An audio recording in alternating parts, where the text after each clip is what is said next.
Bonsoir tout le monde. Bonsoir, j'espère que vous allez bien. J'espère que tout le monde se porte bien par la grâce du Seigneur.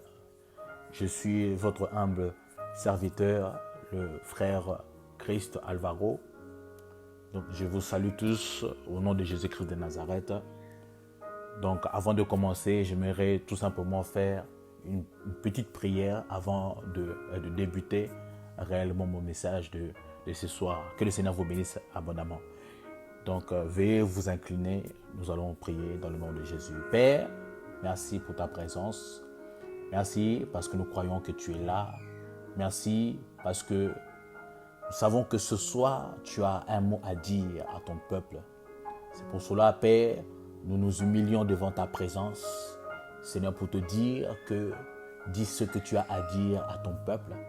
Car la parole déclare que c'est poussé par ton esprit que les hommes ont parlé de ta part.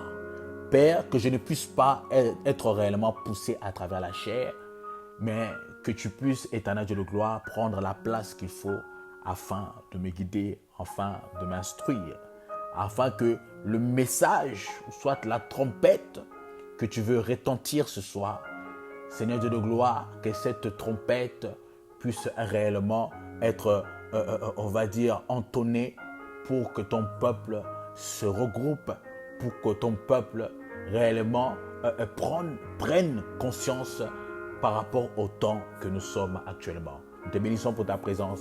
Dans le nom de Jésus, j'ai ainsi prié. Amen. Que le Seigneur vous bénisse abondamment. Donc pour ce soir, j'avais eu pour thème de parler sur l'enlèvement de Lazare. L'enlèvement de Lazare. Je pense qu'il y a déjà nos aïeux, ils ont déjà eu, on va dire, ils ont déjà eu à partager déjà sur ce thème, sur la vie de Lazare, comment Lazare était l'ami de Christ, comment Lazare était mort, comment Christ s'est présenté devant la tombe de Lazare pour le ressusciter. Mais le Seigneur veut nous faire comprendre une chose. Je viens juste rajouter une pierre à l'édifice par rapport à ce qui a été dit dans la bouche de mes aïeux, de ceux-là qui ont commencé l'évangile bien avant moi, puisque je suis le moindre de tous. Donc, que le Seigneur vous bénisse abondamment. Donc, pour ce soir, nous aurons pour thème l'enlèvement de Lazare. Puisque nous savons que Lazare, qui est l'ami de Jésus-Christ, Lazare qui était proche de Jésus-Christ, Lazare qui mangeait avec Christ, donc Lazare qui avait une intimité avec Christ, ce même Lazare était déclaré mort en devant des yeux des hommes, déclaré mort, mais en devant des yeux de Christ, Lazare, il était seulement en train de dormir.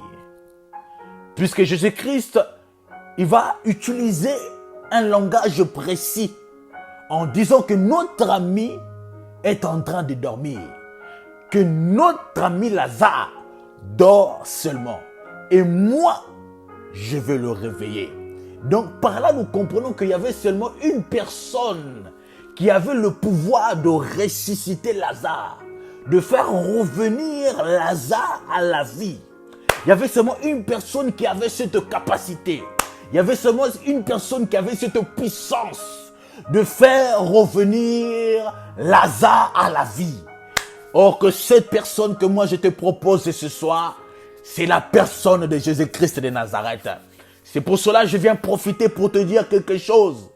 Que pour tes problèmes, pour les soucis que tu es en train de porter dans ton cœur, pour les questions que tu es en train de te poser au niveau de ta tête, il y a seulement Jésus-Christ qui est capable.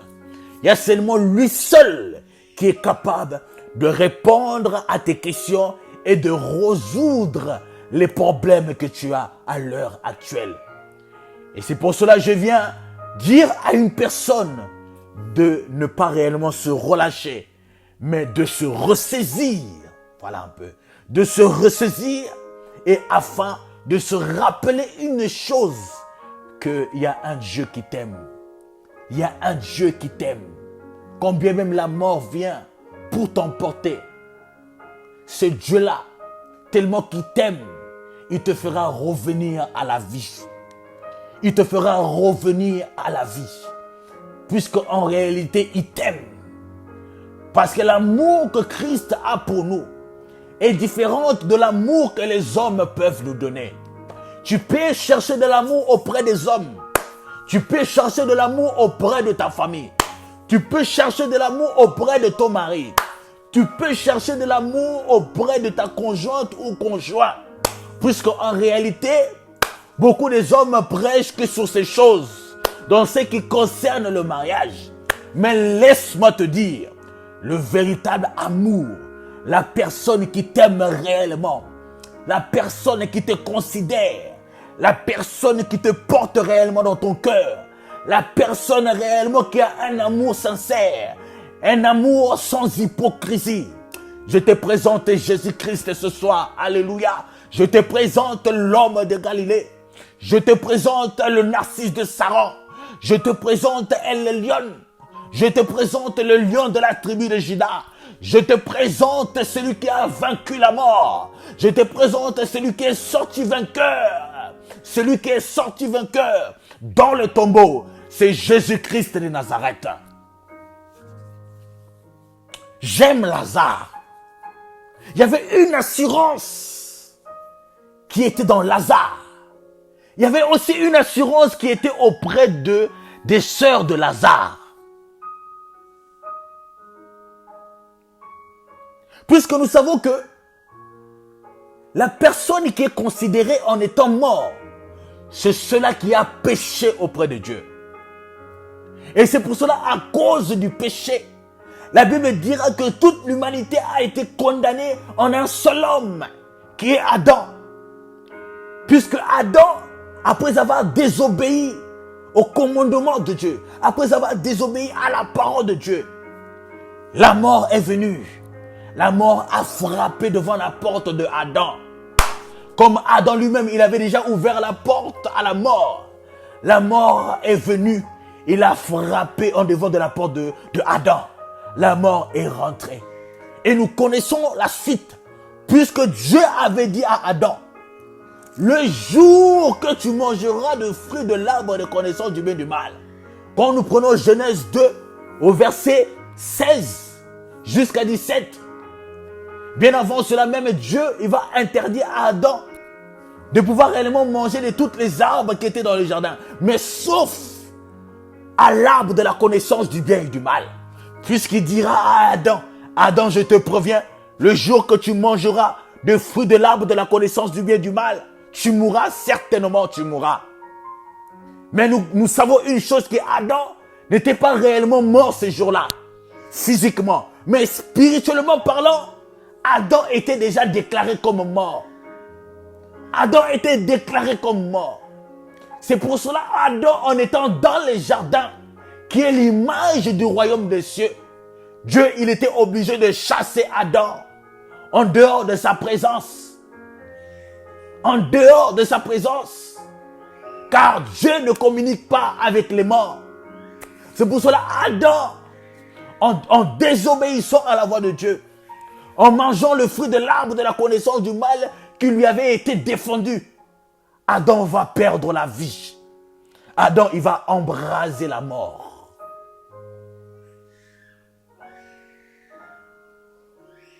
Adam va être chassé loin de la présence de Dieu, en désobéissant à la voix de Dieu. Adam qui désobéit à la voix de Dieu, c'est toute l'humanité qui désobéit à un seul Dieu. Et nous avons vu les conséquences. C'est la mort. De la même manière que la mort était rentrée dans la vie de Adam. De la même manière à cause du péché dans ce temps de la fin. Le péché est venu. Le péché a frappé dans le cœur de ceux-là qui sont encore dans le monde. Voici que le péché a été autorisé sur la terre. Même la nature, on a bafoué la nature.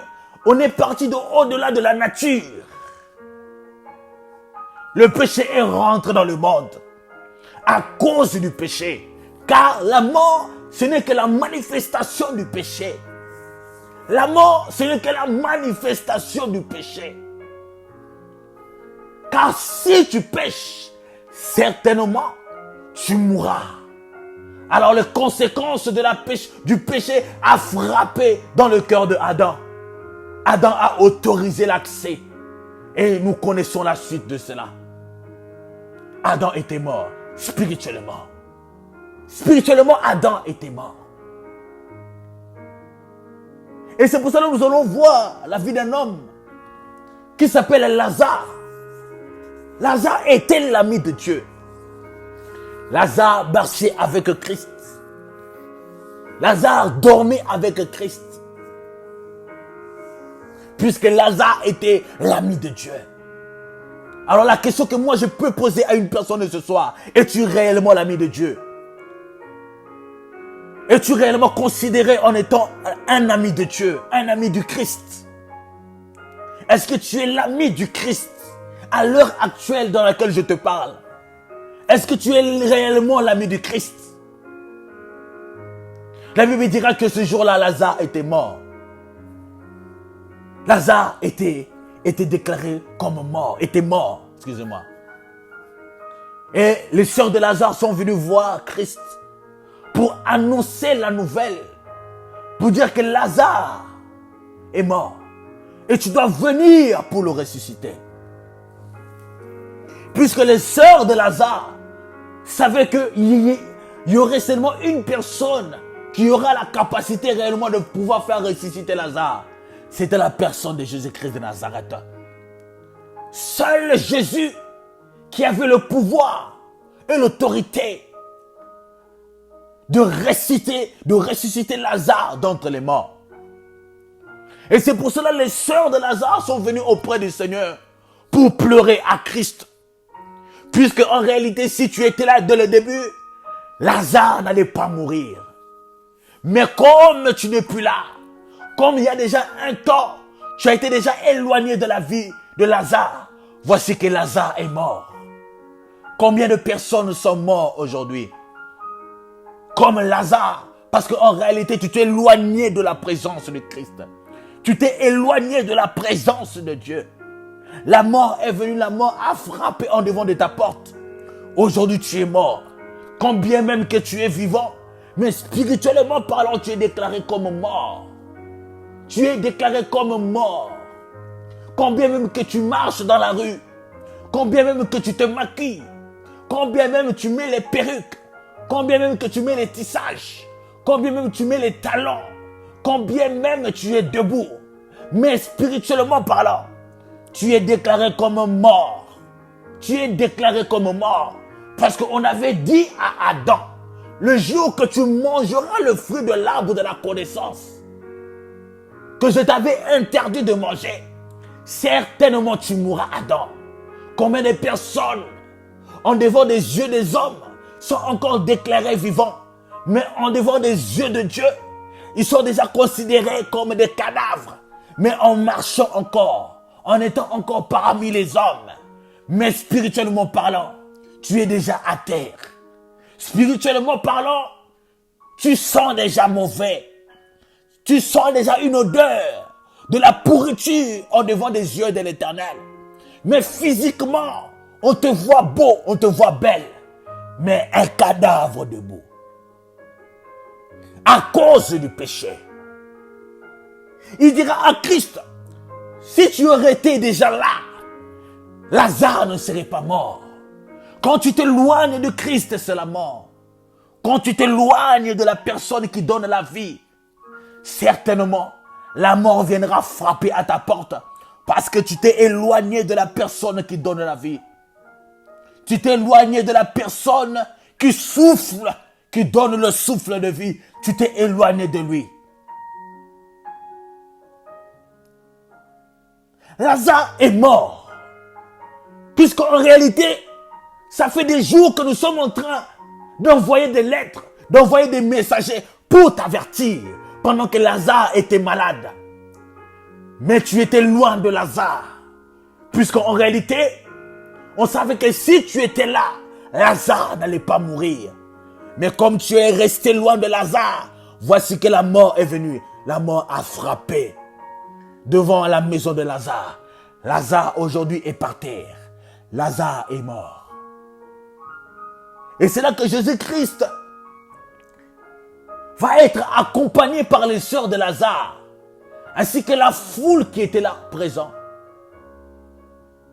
ainsi que les disciples qui lui entouraient. Jésus-Christ se présentait devant la tombe de Lazare. Et j'aime beaucoup le Seigneur. Il dira que Père, tu as permis toutes ces choses parce que tu veux qu'à travers de ces choses, que tu puisses te glorifier. Je vais dire à une personne ce soir, les choses que nous sommes en train de voir à l'heure actuelle, les choses que nous sommes en train de vivre dans ce moment, dans cette époque, dans cette année de 2020, ces choses s'est accompli puisqu'en réalité, parce que le Seigneur veut se glorifier derrière les circonstances que nous sommes en train de vivre en ce moment. Pendant que les hommes pleurent, pendant que nous sommes en train de nous poser des questions, est-ce que la situation va s'arranger? Est-ce que réellement nous allons sortir du confinement? La vie sera comment après le confinement? Le pourquoi du comment que nous sommes en train de nous poser des questions? Mais nous savons une chose. Le Seigneur dira devant la tombe de Lazare. Il a fallu que ces choses arrivent pour qu'en réalité, que le nom du Seigneur puisse être glorifié. Il a fallu que ces choses arrivent, que le Seigneur a permis ces choses que nous sommes en train de vivre en 2020 pour que le nom du Seigneur soit tout simplement glorifié. Pour que l'Église comprenne en réalité que nous sommes au temps de la fin. Pour que l'Église comprenne en réalité que nous sommes dans un temps là où nous ne devons pas blaguer.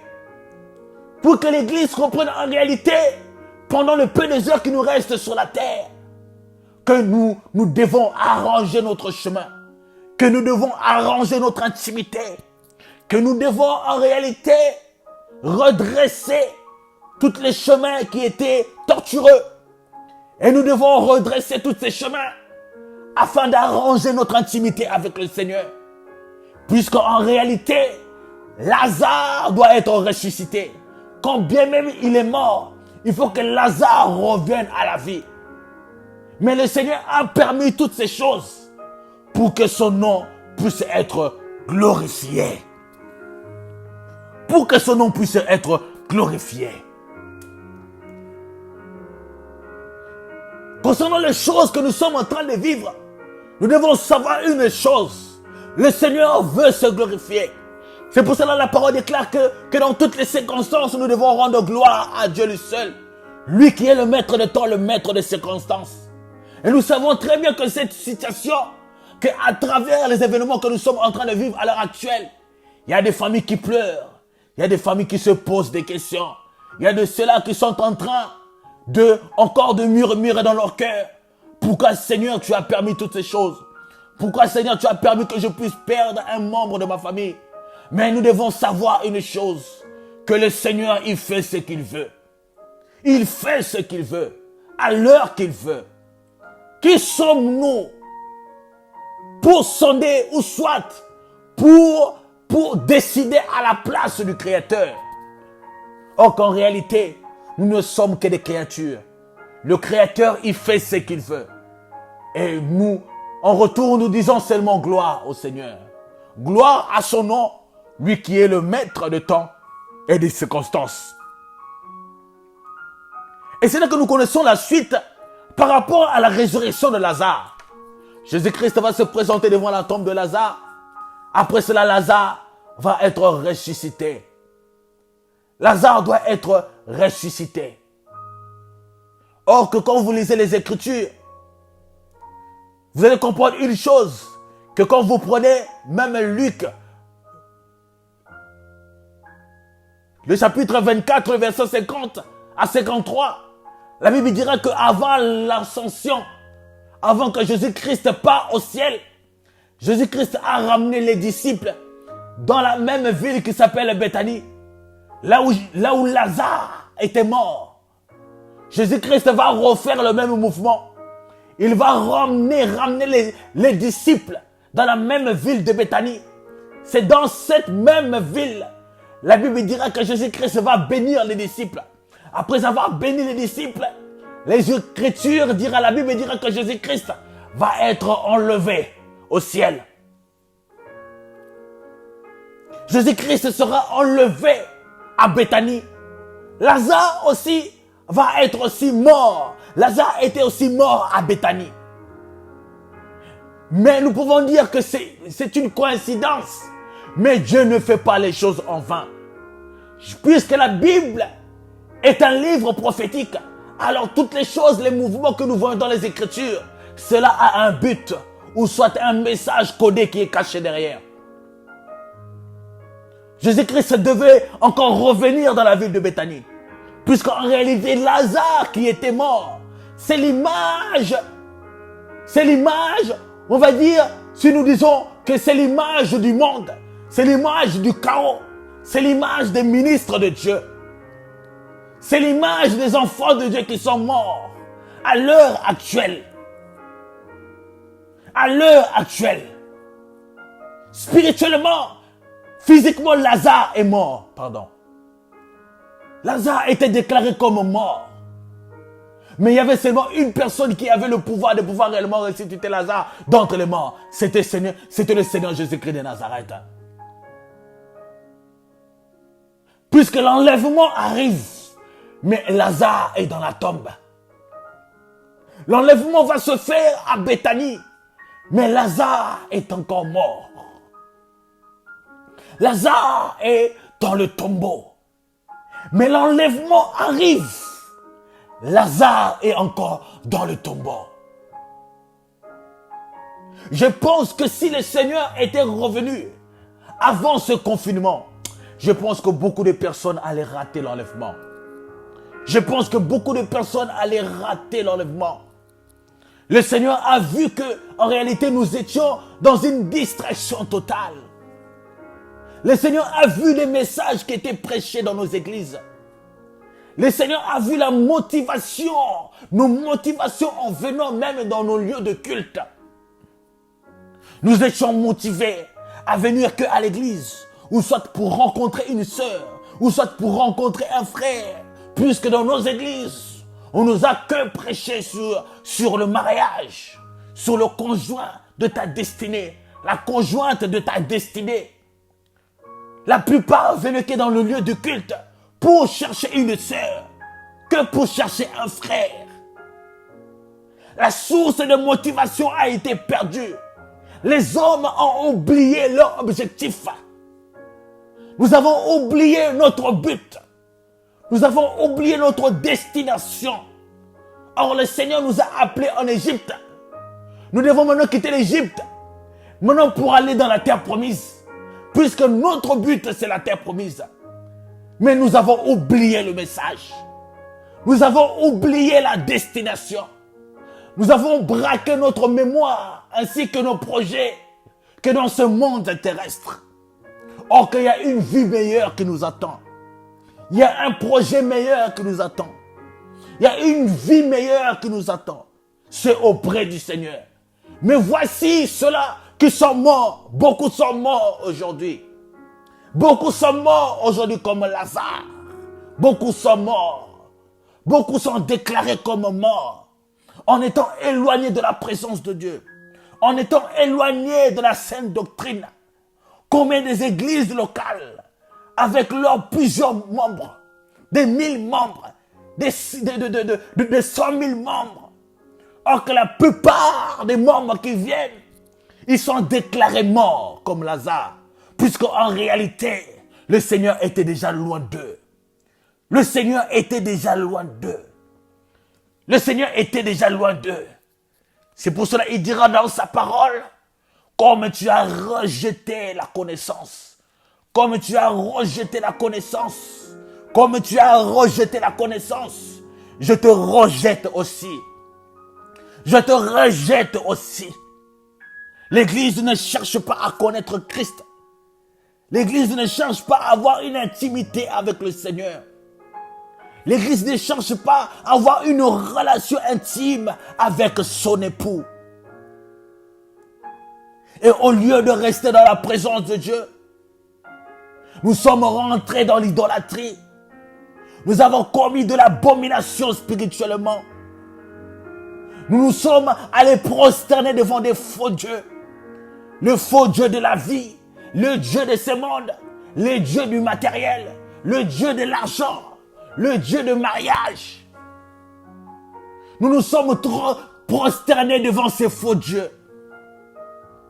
Puisque nous savons une chose, quand Dieu frappait les enfants d'Israël à plusieurs reprises, c'est parce que Israël allait se prosterner devant des faux dieux. C'est parce que Israël allait conclure des alliances avec des païens. Parce que Israël allait se marier avec des incirconcis. Et c'est là que la colère de Dieu s'abattait au devant du peuple Israël. Nous avons fait des alliances dans lesquelles Dieu n'était même pas là. Nous nous sommes éloignés de la présence de Dieu à cause de nos messages. Nous nous sommes éloignés de la présence de Dieu à cause de ce que nous prêchons dans nos églises. Or que Dieu est loin de nous. Or que Dieu n'est plus avec nous. Ça fait déjà un certain temps que nous faisons des conférences, que nous évangélisons, que nous sortons dehors pour aller parler de la part du Seigneur, que nous ramenons les âmes dans nos églises locales. Or que le Seigneur n'est pas là. Le Seigneur n'est pas là. Le Christ n'est pas avec nous. Effectivement, la mort doit frapper. La mort va frapper. La mort est rentrée. La mort est rentrée. Puisque nous étions éloignés de la présence de Dieu. Mais il y a une solution. Mais il y a une solution pour ceux-là qui sont appelés des amis du Christ. Il y a une solution pour ceux qui sont appelés des amis de Jésus-Christ. Puisque Jésus dira que, quand bien même que Lazare, en réalité, n'est pas mort, mais il est tout simplement endormi. Mais je veux le réveiller. Je veux le réveiller. Il y a un espoir pour de ceux-là qui sont des amis de Jésus-Christ. Si tu es l'ami de Jésus-Christ, peu importe les circonstances, peu importe les situations qui peuvent arriver dans ta vie, le Christ viendra te réveiller. Le Seigneur se déplacera pour toi. Il fera des heures et des heures de marche que pour toi, que pour ta personne. Puisque en réalité, tu es son ami. Tu es son ami et tu lui appartiens. Tu lui appartiens. Jésus-Christ était monté à Béthanie. L'ascension arrive à Béthanie. L'enlèvement arrive à Béthanie. Puisque la fin déjà est proche. La fin est déjà proche. Christ représente tout ce que ceux-là qui doivent partir. Jésus-Christ en montant au ciel représente l'église corps du Christ qui partira le jour de l'enlèvement. L'enlèvement va se faire à Béthanie. Mais Lazare, où es-tu? Mais Lazare, tu es encore dans le tombeau. Lazare, tu es encore endormi. Tu es encore endormi. Comprenez seulement le langage que le Saint-Esprit veut nous faire parvenir ce soir. Que Lazare est encore endormi. Lazare est déclaré mort. Mais pendant que l'enlèvement arrive, mais pendant que le temps arrive, dans lequel l'église doit partir, nous sommes dans un moment crucial que l'église ne doit pas blaguer avec ce moment. Que nous devons rester dans la présence de Dieu. Il y a une écriture qui dira que rachetez le temps, car les jours sont mauvais. Les jours sont mauvais. Les jours sont mauvais, mes amis. Les jours sont mauvais. Mais pour ceux-là qui sont des amis du Christ, ils comprennent qu'en réalité, les jours sont mauvais. Le temps est mauvais dans lequel l'église doit réellement se préparer convenablement. L'église doit se préparer convenablement pour partir auprès du Seigneur. Es-tu l'ami du Christ? Es-tu réellement l'ami du Christ? Puisque l'ami du Christ n'est pas mort. Mais l'ami du Christ, il dort seulement. Mais si tu n'es pas l'ami du Christ, tu seras comme Adam, puisque Adam était déclaré comme mort, parce que Adam avait péché. Adam était déclaré comme mort. Mais si tu es l'ami de Jésus-Christ, laisse-moi te dire qu'il viendra te réveiller. En réalité, tu n'es pas mort, mais tu es juste endormi. Quand le temps viendra, dans la même époque, à la même date, il viendra te réveiller, puisque tu es son ami. Puisque tu es son ami. Et Christ n'oublie pas ses amis. Il n'abandonne pas ses amis. Même quand bien même la mort, il ne laisse pas ses amis. Un ami du Christ demeure un ami du Christ. Je viens encourager une personne ce soir à rester dans la présence de Dieu. Je viens encourager une personne ce soir à rester au pied du Maître. Je viens encourager une personne ce soir à demeurer dans l'intimité avec le Seigneur. Je vais encourager une personne ce soir encore à s'appuyer à Christ, lui qui est notre source de motivation. Christ est notre source de motivation. Christ est notre source de motivation. Voici que le temps est arrivé, là où l'Église doit réellement rentrer en soi-même, comme le fils qui avait quitté la maison de son père, qui est parti réellement pour faire la folie, qui est parti aller voir les prostituées, pour faire la folie, pour gaspiller son argent avec les systèmes de ce monde.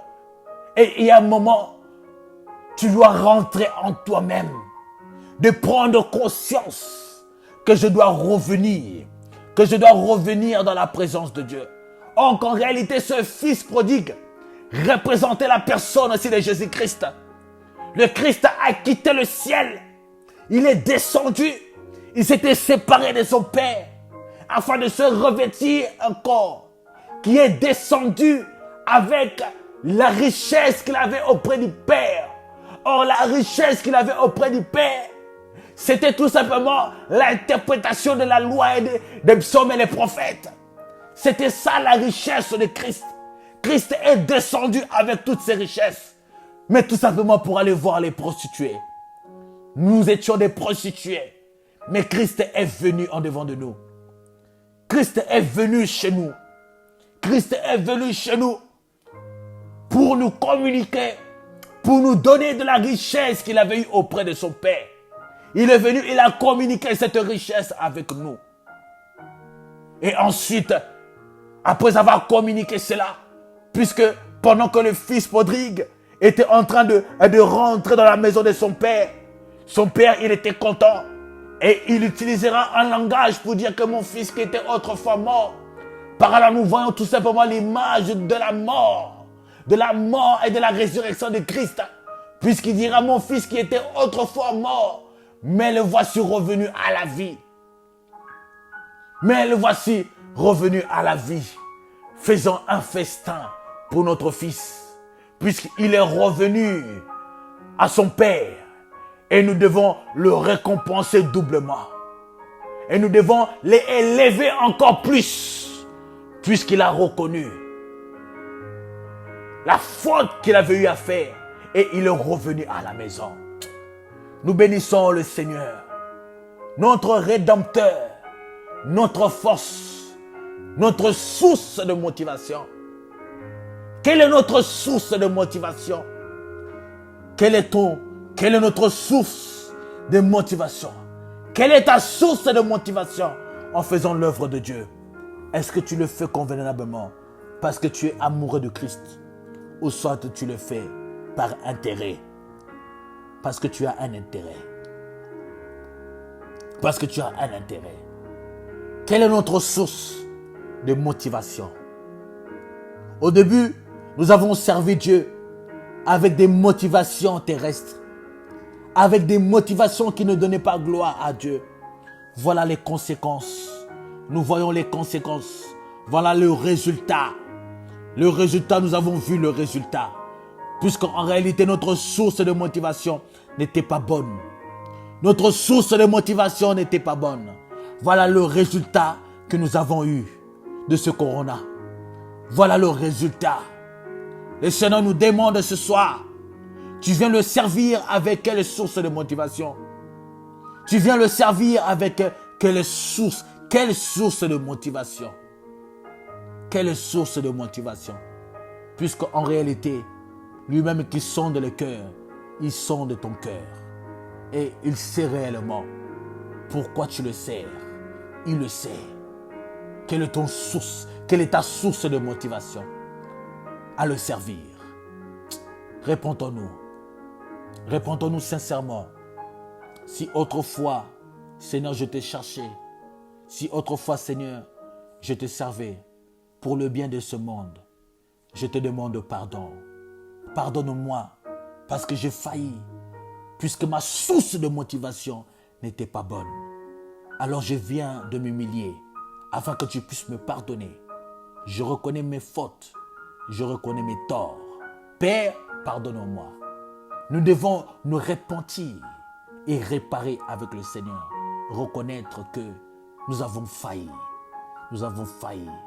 Et nous devons revenir à lui. Seul lui qui pourra se déplacer pour venir là où nous sommes afin de nous faire revenir à la vie.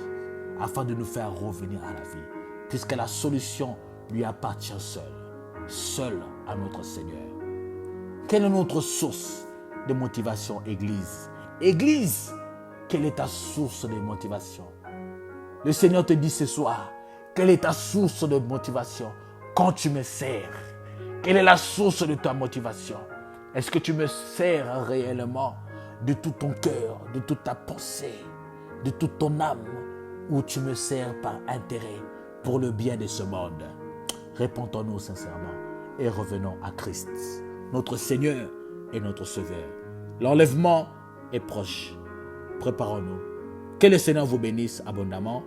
Que le Seigneur vous garde et que le Seigneur fortifie votre foi dans ces temps difficiles. Mais nous savons une chose, que la délivrance arrive pour son épouse. Soyez bénis dans le nom puissant de notre Jésus. À très bientôt.